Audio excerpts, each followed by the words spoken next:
evening, everyone. My name is Miriam Morales Mickelson. I am the Executive Director of Teaching and Learning here in the Snohomish School District, and you are in the Secondary Sexual Health Family Presentation webinar.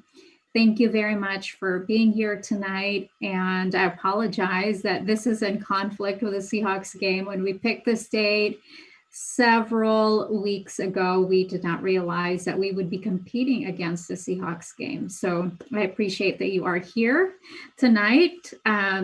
Thank you once again for being here. I hope that you walk away from tonight's presentation feeling a little bit more informed about the lessons that your students will be learning in 7th grade, 8th grade, and 9th grade with regards to sexual health. This presentation will be recorded. So if you find yourself unable to remember certain pieces of this presentation, we will post the recording on our website as soon as it is available.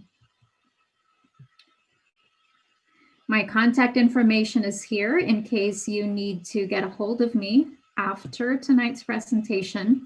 So the purpose of the presentation tonight really is to provide our families with information pertinent to what lessons will be taught in secondary sexual health this school year. Again, 7th grade, 8th grade, and 9th grade. And we are required by law to present information about sexual health at least a month prior to teaching. And most of your students will be learning about sexual health towards the end of first semester for 9th grade and just later on in the year in the middle school. So our agenda items for tonight, I'll talk about the purpose of the sexual health lessons. I'll go over some legislative requirements as well as state standards. I'll briefly walk you through the adoption process, and I will give you tonight an overview or a preview of the lesson topics by grade. We'll talk about the opt-out process and how you can access the lessons in full. And at the end of our time together, we're scheduled to be here until 7. There will be opportunities for me to answer questions. So if you have any questions, please type your questions up in the Q&A. And if we run out of time and we were not able to get to your question, please feel free to email us at Teaching and Learning, and I'll give you the contact information who to email later on. Okay. So why do we teach sexual health in the Snohomish School District?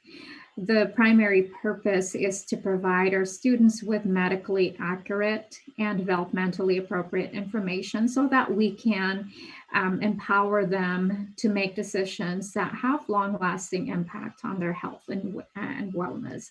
We want to help our students learn skills that allow them to develop healthy relationships to protect themselves from sexually transmitted diseases and infection. And another purpose for teaching sexual health is to ensure that our students are safe, informed, and empowered. And current requirement is that HIV/AIDS prevention will be taught annually starting in 5th grade under the AIDS Omnibus Act. So for those school districts that are teaching sexual health, the law states that the lessons that we provide must meet these 4 criteria. The lesson should be age appropriate. They should be inclusive of students regardless of gender, race, disability status, or sexual orientation. And we should include in our lessons information about abstinence and other methods of preventing unintended pregnancy and sexually transmitted diseases, as well as medically and scientifically accurate information. And medically and scientifically accurate information is defined as it's verified and supported by research in compliance with scientific methods. The information has been published in peer-reviewed journals, if appropriate, and also recognized as accurate and objective by those professional organizations and agencies with expertise in the area of sexual health. For example, Washington State Department of Health or U.S. Centers for Disease Control and Prevention. And the Washington referendum on sex education in public schools. I want to just touch on this very briefly. Starting in 2021-22, all school districts across the state are required to provide a comprehensive sexual health education to our students in 6th grade through high school. So that's not this upcoming year, but the year following. So 21-22. And in 2022 and 23, we also need to teach sexual health lessons to grades K through 5. And the lessons must include affirmative consent and bystander training. It is important to note, and I really want to emphasize and stress this because my office has been fielding questions around this. In grades kindergarten through 3rd grade, the lessons will be centered on social and emotional learning. Social and emotional learning is defined by the Office of the Superintendent of Public Instruction as a process through which individuals build awareness and skills in managing emotions, setting goals, establishing relationships, and making responsible decisions that support success in school and in life. So social emotional learning is the focus for K3. And that doesn't take into effect until 2022 and 23. And under the law, we are required to notify parents that we are providing comprehensive sexual health education. We are to make all of our course materials available to parents for review, and parents can file a written request to excuse their child from sexual health instruction, which must be granted if requested. So parents, similar to current law, you can opt out. You can opt your students out if you don't want them to participate in these lessons. So the focus for tonight's presentation are the lessons that we will be teaching this year. So the provisions in the referendum that just passed, those will not be in effect this year nor the following year. It will start in 2021, 22, 22, 23. So the focus for this year are 2 standards. Standard 1, comprehend concepts related to health promotion and disease prevention to enhance health. And Standard 7, demonstrate the ability to practice health enhancing behaviors and avoid or reduce health risks. So our lessons for this year are centered around these 2, or are centered on these 2 major standards. The lessons that we will be teaching your students this year around sexual health came about from an adoption process that we initiated in the school year 2018-2019, so about 2 years ago. We started that process by having our sexual health policy and procedure approved by the school board in October of that school year. And then we had a group of our health teachers at the secondary level draft sexual health lessons to adhere to state standards and requirements and to the district policy.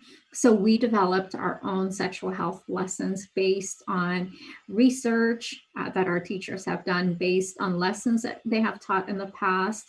So we did not purchase curriculum or resources from a certain publisher. these were developed in-house. And then we field tested or piloted the lessons that we developed internally in January of that school year. We had a community review and forum, and then the school board approved the proposed lessons in May of 2019, and we implemented those lessons for the first time this past school year. So this will be year 2 of the implementation of district developed lessons. The difference this year is that we had to cut out certain lessons because of COVID and the remote learning reality that we find ourselves in this year due to the pandemic. So again, a major takeaway from this is that the lessons were developed here in-house in consideration to our students' needs, to what we know about the community, in consideration of best practice, as well as research. So the general topics that will be taught this year in 7th grade: puberty and development, anatomy and reproduction, HIV/AIDS prevention, values, beliefs, boundaries. This really is about decision making. In 8th grade, these lessons will take approximately 5 class periods. In 8th grade, it should also say approximately 5 class periods, not 8, so I apologize. Puberty, reproductive system, HIV/AIDS prevention. We will also talk in 8th grade about consent and Washington state laws. In 9th grade, these topics will be taught, again, approximately 5 class periods: anatomy and reproduction, pregnancy and childbirth, contraception, sexually transmitted diseases or infections, and Washington state law. The specific learning around these general topics. In 7th grade, puberty will touch on the physical, emotional, cognitive, and social changes that students go through at this stage in their lives. Anatomy and reproduction, we will cover male and female reproductive systems. For HIV/AIDS prevention, specific learning will be around birth control, abstinence, barrier methods, hormonal birth control, STI, STD. Under the general topic, values, beliefs, and boundaries, the specific learning that will be covered: personal boundaries, respect for others' boundaries, and then we will teach our students a particular framework or model for making wise and sound decisions called the DECIDE model. And I'll show you, I'll tell you a little bit more about that. Washington state laws, we will focus on specifically on sexting, what that is. We'll define that for students and what the consequences are according to the law. So this would be an example of an instructional resource that your 7th grade students will learn specific to the topic of puberty. So the teacher will discuss physical, emotional, cognitive, and social changes. Some examples: students are going to grow taller. They might have to deal with acne under physical change. Emotional change, for example, they may feel really strong, powerful because of how their body looks, or they may feel self-conscious. Cognitively, some of the changes, they may want to try different things. Sometimes they might try risky things. They might have a hard time making up their minds, or they may feel unsure. Some social changes that students at this stage typically deal with: there's more peer pressure, and they may be more interested in being with friends, maybe more than family. So this is just an example of the kind of physical, emotional, cognitive, and social changes that will be discussed in class as part of the sexual health lesson. And this is an example of a visual around the reproductive systems that we will be sharing with with students. So just giving you a preview, giving you information on the kind of instructional resources that that your teachers, your students' teachers will be utilizing, to just give you an idea. And in 7th grade, this is another example of an instructional material that your students will be introduced to during the HIV/AIDS prevention lesson. So there's an STI/STD grid that your students will be looking at, and they'll be discussing this in class and learning more about the different types of sexually transmitted diseases or infections. Decision-making lesson, these are some sample scenarios.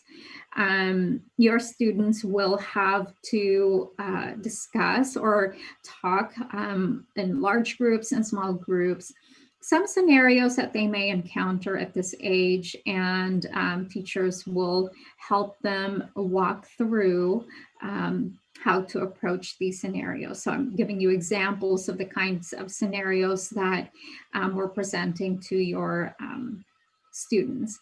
I will just quickly read them, but you can also learn more about these if you want to delve into them in greater detail. You can look at the lessons online, and at the end of the presentation, I'll tell you how to get there or how to access those lessons on our district website.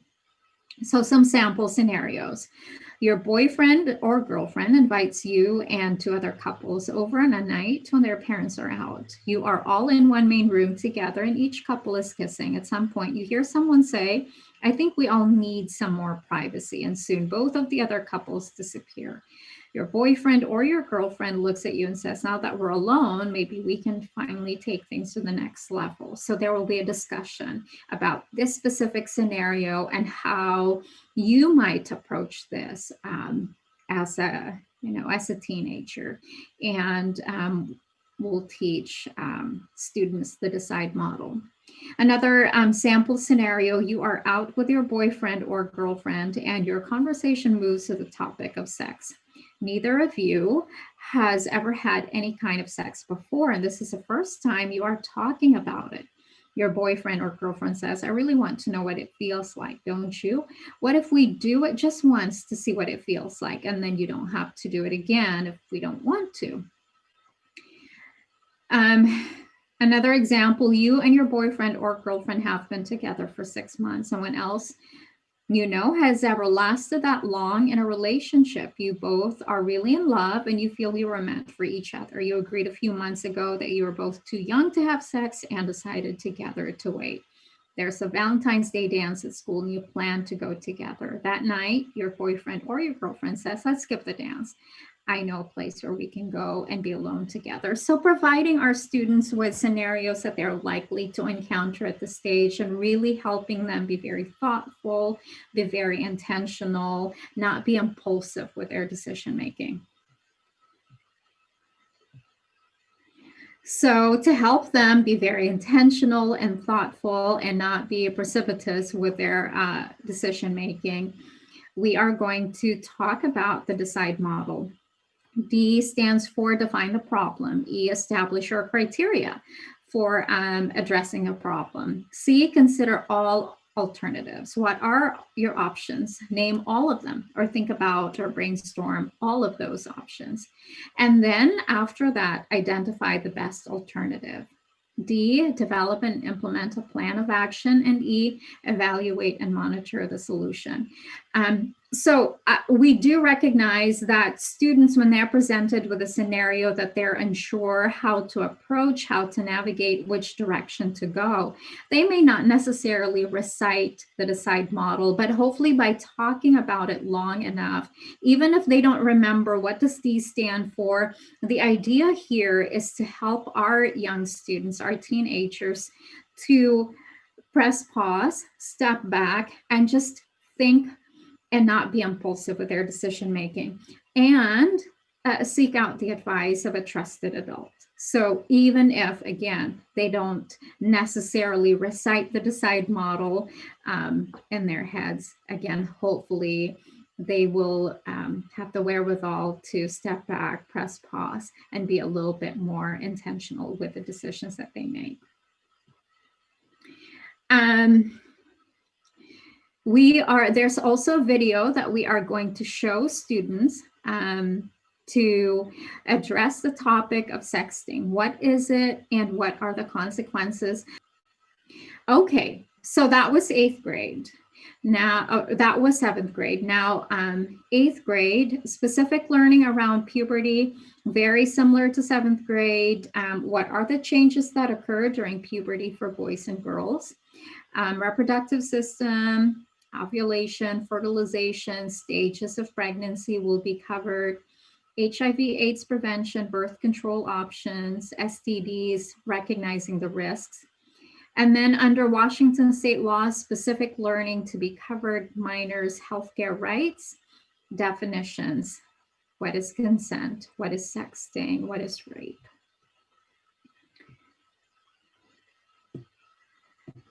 And I don't think that I just realized now that because I'm sharing my screen, I don't think I can just, I don't think any of these videos will play. So this is just a video, sort of like a hook. This is from Jimmy Kimmel Live. And in this video, Jimmy Kimmel interviewed a number of young boys and girls to ask them about the difference between boys and girls. So this is just a launch into the lesson. And then there's another video that explains puberty. So this is an example of the instructional materials and student handouts that we provide students in 8th grade to help them learn about female reproductive organs and male reproductive organs. Again, just giving you a preview of what the lessons will be and what the instructional resources will be. And this is a video that talks about fertilization. And we'll just skip this because it won't even let me, for some reason. It won't let me play the video. Under HIV/AIDS prevention lesson, one of the activities for students will be a risk recognition. So this is a sample handout that your students will be given. Behaviors are listed from 1 to 10: abstinence, no sex, no drugs, sharing needles or syringe for injecting drugs. And then the students are to rate how risky each of these activities are for contracting HIV or STDs. And the rating can go from 1, definitely not risky, to 2, probably not risky, to 3, probably risky, 4, definitely risky. So the idea is to help our students understand that there are behaviors that are safe, such as abstinence, but there are also behaviors that are very risky, definitely risky. So risk recognition when it comes to HIV/AIDS prevention is a part of the lesson in 8th grade. STI, this is an animated video that explains what a sexually transmitted infection or disease is for students. And most of these videos are short snippets, like 5 to 12 minutes. So in this video, STI or STD will be defined, and some examples will be provided, and behaviors that could increase risk or not increase risk. Under the lesson Washington State Health Law, how can minors access health care without parental consent?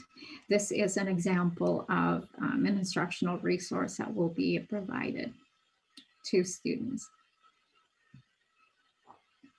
And then we will go over laws that are germane to sexual health in 8th grade. And this is a sample instructional resource providing health care for minors, things like that. Okay. And then this video is an animated video that teaches students the concept of consent using tea as an analogy. So in this video, the speaker talks about if you offer somebody tea and they say, no, I don't want tea, then you don't give them tea. And then they just go through different scenarios. If they say, yes, I want tea, and then later on they change their minds and they say, no, I don't want tea anymore, then you honor that. You can't say, but you already said yes. So using the concept of, can I offer you tea, as a way to teach our students consent, especially as it relates to sexual health and sexual activities. Okay, so that was 8th grade. At the high school, sexual health is taught in 9th grade as part of the larger health course. So specific learning in 9th grade under anatomy and reproduction, summarizing reproductive systems and their functions, the path of an egg during ovulation, and the path of sperm during ejaculation, fertilization, childbirth, reproductive health, physical, social, mental, and emotional changes associated with being a young adult. Under pregnancy and childbirth, again, emotional, social, physical, financial effects of being a teen or a young adult parent will be covered. Fertilization, fetal development, and childbirth will also be addressed. I see that somebody raised their hand. I'll finish the presentation just to make sure, since we only have an hour. I want to make sure that I present all of the information, that you hear it, and then I'll answer questions at the end. So type your question, please, Karen, in the question and answer, and I'll address it later. Contraception, evaluate the effectiveness of abstinence, condoms, and other contraceptives in preventing pregnancy and STDs or HIV. Discuss the steps for how to use a condom correctly. Local youth-friendly sexual health services. Understand that people can choose abstinence at different times in their lives. And then understanding that people can choose abstinence at different times in their lives will be a major theme as well for under sexually transmitted diseases. And we'll cover testing and treatment for sexually active youth. For Washington state law and consent, demonstrate effective ways to communicate with a partner about healthy sexual decisions and consent. That will be covered. Analyzing those factors that can affect the ability to give or recognize consent to sexual activity. We'll talk about laws to access sexual health care services, the importance of personal and social responsibility for sexual decisions, and laws and concerns related to sending or posting sexually explicit pictures or messages will also be covered. So this is an example of an instructional resource that we will use to teach pregnancy and childbirth. And this is another handout or from a module that we will have students do in order to classify contraception.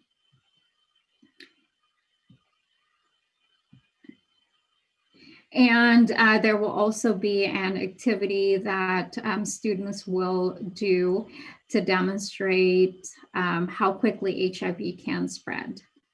So for this activity, the teacher will give students a cup filled with small candies. They'll walk around the room until the teacher tells them to stop. And at that point, they pair up with the student closest to them. They pour a few candies from their cup into their partner's cup. And the partner should also pour some candies into their cup, and they repeat the steps 2 or 3 more times. And then at the end of this activity, they look at the candies in their cup If they have a cinnamon colored candy, then they have been infected with HIV. And there'll be thinking and discussion just to help illustrate this idea that HIV can very quickly spread. So this is a more hands-on activity. We'll have to think about how we might do this if we continue to be doing distance learning. So, because obviously you can't, if we're doing distance learning, we can't do this in person. So we might have to adapt this activity. There will also be lessons on consent, and here is a sample scenario. I am going to read this scenario out loud to you, just so you have, again, a preview as to the kinds of topics that will be discussed in 9th grade. Listen to the story as told by both parties. Determine whether this is a consensual decision. If not, which factors are present. So this is Stephen's perspective on what happened. Maddie was an older girl in my chemistry class. She was a senior TA, teacher assistant. I had a major crush on her. She was a cheerleader and involved in clubs and athletics. I was going to the upcoming school dance. Maddie found out I was going, and she suggested that we go together since she didn't have a date either. I didn't drive yet, so Maddie said she would pick me up at 7. I anticipated her arrival and looked forward to a great time that evening. My parents were gone for the evening, so I was the only one at home. When Maddie got there, she had alcohol on her breath and said she didn't want to go to the dance yet and just wanted to hang out at my house. I was really nervous and told her that I kind of wanted to go to the dance and we could come back to my house later. She said that she had always thought I was cute and had wanted to go out with me and had hoped to get together with me. We sat down on the couch and started kissing, and she was really into me. I just went along with it because this is what guys are supposed to do, right?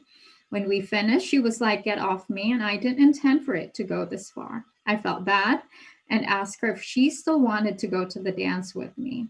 Then I hustled upstairs to finish getting ready, and we left. Now, this is Maddie's story.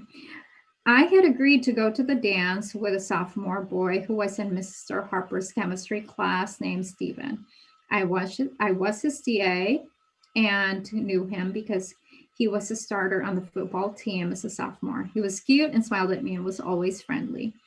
I didn't know him very well, but thought he was nice, and he was on the football team.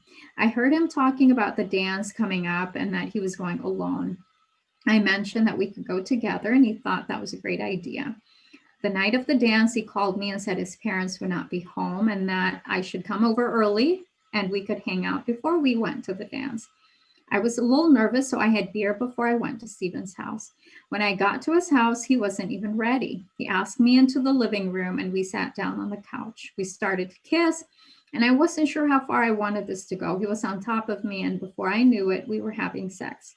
I then kind of freaked out and said, "Stop, get off me. I didn't mean for this to happen." He asked me if I still wanted to go to the dance. He said we could still have a great time. I was devastated, but I went anyway. I didn't want anyone to think anything happened. So this is an example of a scenario that the teacher will lead students through, helping them think about the version offered by both parties and hopefully have rich and productive conversations here around consent. And we will show a similar video that 8th graders will be seeing, and that's the tea and consent video. And those really are the topics and some examples of instructional resources that we will be using in 7th grade, 8th grade, and 9th grade. Again, we're making some modifications, taking a few pieces of the curriculum that we adopted or implemented last year because of the extenuating circumstance this year being the pandemic year. So what I shared with you, those are the general topics and lessons and sample instructional materials. that will be used in class for sexual health. By law, as a parent, you can opt your student out of sexual health lessons. So there is a form, there is an opt-out form that you will have to fill out. You go to our school district's website, you find the tab for the teaching and learning department. And then on the side tab, you will see health education, and then you fill out, and then you download the opt-out form, and you give that to your student's teacher. If your student is opting out, then they will be given a separate activity that is not related to the lesson that is being taught. To access the lesson, you simply go to our district's website, find teaching and learning and health education. And then you will see all of the different links for 7th grade, 8th grade, and 9th grade. So again, you go to our district's website, you find teaching and learning, and then you click on health education. So I want to thank you once again for being here tonight. I appreciate your time, and I hope that you have a safe and wonderful Thanksgiving next week. Thank you very much.